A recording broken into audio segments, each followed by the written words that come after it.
Everyday racism, what should we do?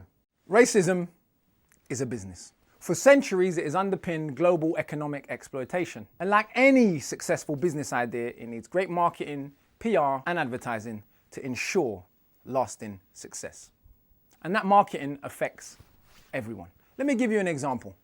I remember a few years ago, after having just finished a tour, I was paying in some cash at the bank. We'd done quite well on merchandising. Next to me at the counter, another young Afro-Caribbean male, similarly dressed, was also paying in quite a large sum of money. Surprisingly, my first thought was one of suspicion. I wonder what he does for a living. Yes, even though I know that working class young black men do not control the multi-billion-dollar drug industry, the connection between people who look like me and drug dealing has been seared into my mind thanks to a lifetime of advertising campaigns like this.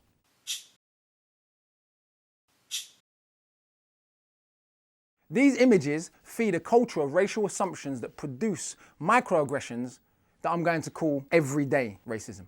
Now, in the context of global injustice, these might seem trivial, but in fact, these daily hostilities lay the ground for much larger systemic violence. Everyday racism is the normalized experiences that we encounter daily based on our difference from the white norm. Take being stopped and searched by the police at age 12, what would be the first of many times, people shouting nigger or coon from car windows on trips to Romford during my time playing for West Ham as a schoolboy, regularly being asked if I have drugs to sell or to pay up front for black cabs, or being sarcastically asked by a tutor when I attended the Royal Institution mathematics masterclasses how many of the tribe I was bringing to the family celebration day. I could go on. I've left out the hard stuff. Constantly feeling like a suspect leads to the kind of shame that pathetically makes me take the bass out of my voice or attempt to make myself smaller when I'm in a lift alone with a white woman. In the world of a white and Jesus and Hollywood's white savior motif, the idea that white is right has taken root globally to the degree where skin bleaching has become a multi-billion-dollar industry. According to the World Health Organization, 40% of Chinese women bleach their skin, and 77% of Nigerian women, the world's highest percentage.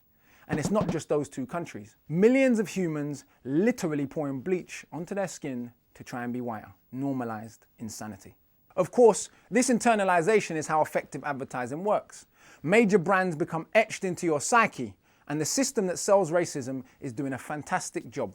For example, I've visited countless schools and again and again and again seen children of African origin get embarrassed when saying their own foreign-sounding names, even at schools with predominantly black and Asian pupils. I'm yet to see a child called Tim or Paul laugh in shame as they introduce themselves.